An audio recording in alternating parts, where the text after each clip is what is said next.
tiga. Satu adalah teknologi, dua adalah value system, ketiga adalah kelembagaan. Nah, biasanya kita tuh kelembagaan dulu biasanya buat organisasi ini, organisasi itu, gitu ya. Dan ya kan aturan-aturannya gitu kan. Tetapi kadang-kadang ini tidak menjadi value system melekat pada diri sendiri, sehingga tidak disuruh pun dia melakukan karena mandatory gitu ya. Itu kan karena ada kelembagaan yang memerintah gitu kan. Tapi kelembagaan pun penting supaya mengkoordinasikan. Mau mencapai sekian persen reduction, kalau nggak ada kelembagaan nggak bisa kan gitu. Harus ada yang mengarahkan, oh yang ini belum gitu kan. Tapi harus menjadi value system, artinya orang terbiasa melakukan itu karena mereka butuh. Ya sini misalnya pasang itu ya karena butuh nih, listrik nggak ada gitu kan. Inovasi butuh. Nah teknologi ini kadang-kadang berat karena kadang-kadang pasti import teknologi ini. Kita belum bisa inovatif. Nah kalau bisa inovatif kan harus dites dulu segala macam gitu. Itu berat untuk mencapai sustainable success gitu. Nah tetapi yang value system ini harus juga di orang per orang jadikan mulainya. Nah bagaimana istilahnya orang tuh sadar gitu ya, dan mungkin karena kebiasaan gitu. Makanya ketika konstruksi tadi direct itu kita harus ada upaya input, proses output, tapi kalau yang indirect itu membuat dia terbiasa. Nah itu mendukung value system. Ya bukan hanya karena diperintah gitu. Kayak saya di sini tuh ngelola sampah makanan, bungkus makanan itu tuh saya jadikan kompos tuh Prof di sana. Jadi ada khusus penampungan sampah itu setiap 2 minggu sekali panen kompos ya. Karena panen apa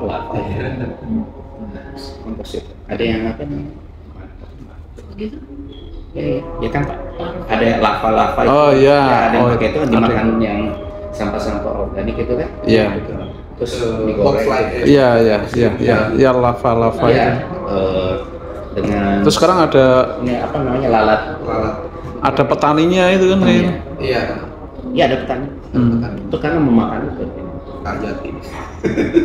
Sekarang sedang dan itu masyarakat sudah biasa sekarang. Yang membuat itu jadi kebiasaan. Iya. Jadi sebenarnya kalau dulu di pedesaan kayak di Jawa itu mengelola sampahnya itu kan kadang di belakang rumah digaliin tanah terus sampah-sampah masukin ke situ kan bagus juga, tapi dipisahin gitu ya Prof ya. Bisa jadi pupuk gitu. Ya jadi kalau green mau arah ini konstruksinya ya Pak ya. Kalau beda lagi dengan kita bicara green building, green structure. Kalau green construction itu seperti yang dilakukan oleh GPCI itu bukan green construction, itu green building. Nah, green building itu tidak concern dengan aspek construction, hanya desain, kemudian desain ini tercapai atau tidak, tapi how to achieve gitu, itu adalah sebenarnya green construction dan lean construction di situ gitu. Nah itu tidak di-concern gitu. Kalau saya emang bidangnya ke situ. PP waktu itu juga bilang green contractor, tapi sebenarnya tidak green contractornya, belum sampai kepada proses reklamasinya, baru yang indirect. Nah mereka sudah terbiasa karena mencanangkan diri sebagai green contractor, jadi proyek-proyek itu selalu biasa melakukan itu, jadi terbiasa indirectnya itu terjadi, sehingga menjadi value. Jadi habit itu ya. Habit.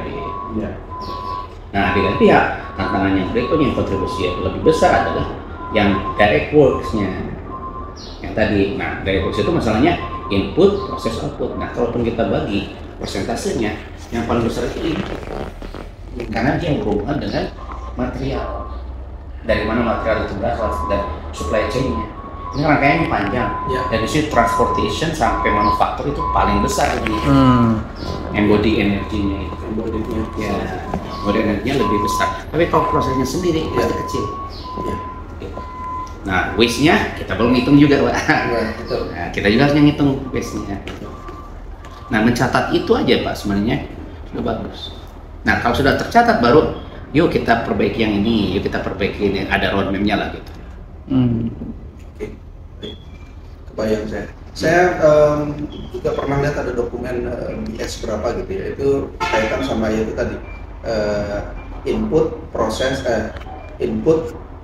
output. Itu kaitan sama dari mana itu bisa kan kalau di BS kan ada A1, A2, A3 gitu kan dan seterusnya. Nah, mungkin itu bisa kita tetapkan sebagai katakanlah calon-calon indikator yang bisa dipropos sebenarnya. Jangan banyak-banyak. Iya, dan banyak-banyak betul. Sehingga itu nanti bisa ya Bapak kita sepakatin aja gitu. Indikator yang nendang lah. Nendang, betul. Indikator yang nendang. Kita ngurusin apa misalnya ya. Air mungkin bisa kalau kita isunya air ya. Misalnya di sini ya. Jadi penggunaan air yang seefisien mungkin dari awal gitu ya. Tuh. Atau misalnya juga untuk penampungan air misalnya. Nah, itu bukan main. Jadi di sini tuh lebih bagus dibandingkan kalau kita isu itu ada di tempat lain gitu loh. Ya, betul. Ya, tergantung kan kondisi. Jadi nggak bisa juga misalnya green building kalau di negara lain pakai kaca, di kita green building pakai kaca juru kepanasan. Iya. Kan itu yang salah kaprah kan. Akhirnya pakai performance glass Pak. Tapi kan teknologinya betul. Balik lagi gitu. Teknologinya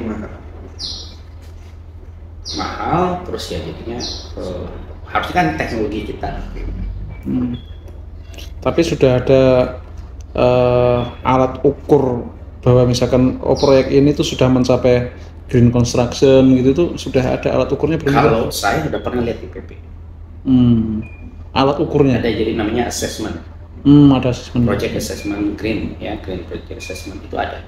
Jadi setiap project itu ada nilai. Jadi dan waktu rapat yang bulanan itu dimunculin. Karena mereka sudah setting yang namanya yang tadi apa indirect itu harus begini. Minimal jadi proyek itu harus melakukan ini. Ya kan? Semuanya sudah dapat, nanti nilainya dimasukin situ. Atau nanti ada inovasi lagi yang lain. Nanti ada tambahan. Iya. Harus keberlanjutan gitu. Ya, coba kita mulai. Ya harus ada.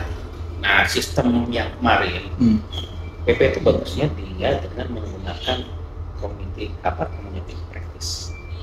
Jadi orang-orang yang concern terhadap satu hal berkumpul dan dia yang menggerakkan, bukan menugaskan Pak Hari sendiri. Kami sebenarnya juga ada community practice. Kemudian kan itu digerakkan sama ya kita di polisi. Dan kami ngerasa kan kalau misalnya personel tersebut itu dipindah tugaskan itu memang agak sedikit mundur lah ya. Jadi harmonisasinya itu memang masih belum. Karena kan bergantung kepada organisasi. Nah, community practice bergantung pada orang dan orangnya bisa di mana-mana. Tetap karena punya interest, mereka tetap ngumpul gitu. Bahwa hasilnya ini kemudian diterapkan kepada sistem perusahaan itu different lagi. Berikutnya mau nggak di-adopt? Ya kan itu ngambil keputusan kan. Dulu saya 2014-2015 waktu membangun gedung Waskita Raja Wali Tower itu WRT itu yang saya yang bangun Pak. Itu di Waskita belum ada isu green construction, tapi saya karena ya lihat apa namanya di luar gitu itu sudah digaungkan gitu. Jadi saya bikin versi saya. Contohnya ada botol-botol minuman itu saya jadikan ada kursi, ada meja, ada macam-macam, terus bekas-bekas konduit itu jadikan untuk alat reuse seperti itu. Terus saya bikin komunitas bercocok tanam orang-orang proyek. Namanya itu Cobertop. Jadi Cobertop itu setiap proyek itu kita minimal menanam pisang, hidroponik, macam-macam gitu. Sampai kita bisa sampai jualan itu Prof. Jadi ada jualan smoothies, ada pameran-pameran sampai kita bikin ininya juga, online-nya juga jualan gitu. Kita hidroponik sampai saya di Ancol itu ada lahan proyek itu agak lama proyeknya, itu sekitar 5 hektar saya tanamin pisang Prof. Saya tanamin pisang itu sekitar 700-an pohon. Sekarang itu udah panennya itu udah luar biasa. Nah jadi Tapi itu belum ada ini saya belum bisa mendaftarkan atau di asesmen oleh waskita ya untuk bahwa ini kategori ada green semacam construction. ini. Jadi mungkin ide sampai kepada tadi menjadi inovasi kan ada proses. Bapak sudah ada ide dan sudah ada proof, sudah ada proofnya. Nah ini harus dilanjutkan supaya dia bisa masuk ke dalam sistem. Nah, memasukkan sistem itu yang menurut saya nextnya. Tapi mungkin bisa saja tidak jadi, Pak. Tapi harusnya tetap di bawah jadi community gitu loh, Pak. Akhirnya saya bikin komunitas namanya tadi Kopertop tuh, komunitas bercocok tanam orang-orang proyek itu lintas perusahaan jadinya. Nah ini cukup, pokoknya kalau ada di UIN Bandung, ada di proyek-proyek mana itu selalu ada benderanya Kopertop itu. Jadi nanam timun, nanam semangka. Boleh juga tuh, Pak. Buat refreshing juga kita di proyek itu jadi ada refreshingnya. Ya jadi pendekatannya, nah ini sebenarnya yang saya sedang coba kaji green construction di masing-masing BUMN ini, bagaimana strateginya Pak Haris? Ya, pas kita melakukan, BP melakukan, bukan satu lebih hebat dari yang lain, tapi kan tergantung pada kondisi, kapasitas orang dan seterusnya, termasuk politiknya, gitu kan. Nah itu justru saya menarik. Oh kalau melakukannya begini strateginya, hasilnya begini, bukan berarti hasilnya jelek atau enggak, tapi ya pasti ada plus minusnya. Ya. Ada juga community of practice yang mungkin katakanlah karena tidak berinteraksi dengan ahlinya, jadi so tahu juga gitu loh, kadang-kadang seperti itu. Nah padahal belum tentu itu gitu. Nah jadi kan harus ada upaya juga untuk meluruskan kembali. Contoh yang kemarin ada link construction di PP itu tujuannya gitu, mereka punya gabung ketemu gitu, yuk kita buat gini-gini, sudah selesai terus diterapin, hasil terapannya itu ditanyakan kepada kita, itu bukan gitu kira-kira. Jadi jangan sampai nanti sudah, nah kemarin kan gak usah datang, langsung ke lapangan, kan kemarin ke lapangan, oh ini kurang gitu, harusnya begini. Tapi itu hasil dari community of practice gitu, jadi sistem di PTPP. Tapi masih ada yang kurang gitu loh. Sehingga mereka oke, tapi nggak ngerti kenapa kurang dan apa alasannya. Ternyata ada alasannya kenapa harus begitu gitu. Yang itu tidak ditangkap oleh community of practice karena dia belajar sendiri. Ya kan?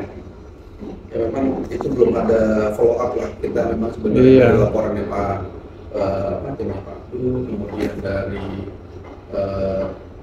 laporannya kan di saat yang bersamaan juga nggak bersamaan banget gitu ya, setelah timnya Pak hadir kan ada timnya Pak Agung juga kan, Pak Agung timnya Pak Agung Wowo ini salam sama Pak Haris katanya nih. Saya kirim foto kan ke teman-teman Pak Jati. Halo Pak Jati. Makanya saya mendarat jam 10, saya flight jam 10. Assalamualaikum warahmatullahi wabarakatuh. Halo Bolo-Bolo Proyek. Sekarang saya sedang bersama dengan Prof. Abdul mengunjungi di Kemenko 4. Nah kebetulan itu Prof yang nomor paling ujung itu sudah topping off sedikit, disusul sama adik-adiknya. Nah ada mungkin testimoni atau pesan dan saran-saran untuk pembangunan ini, Prof? Ya semoga semuanya yang bekerja di sini sehat-sehat. Selamat ya. Ini bukan main, pekerjaan yang besar ya. Membangun sebuah contoh bahwa kita pun bisa membangun dengan baik ya, dan memberikan semangat kepada yang lain. Jadi memotivasi bahwa kita bisa melakukan ini. Ini bukan yang sekadar konstruksi, ini kita membangun bangsa. Yang penting Pak Anas sehat. Amin, amin. Ya. Makasih Prof. Terima kasih.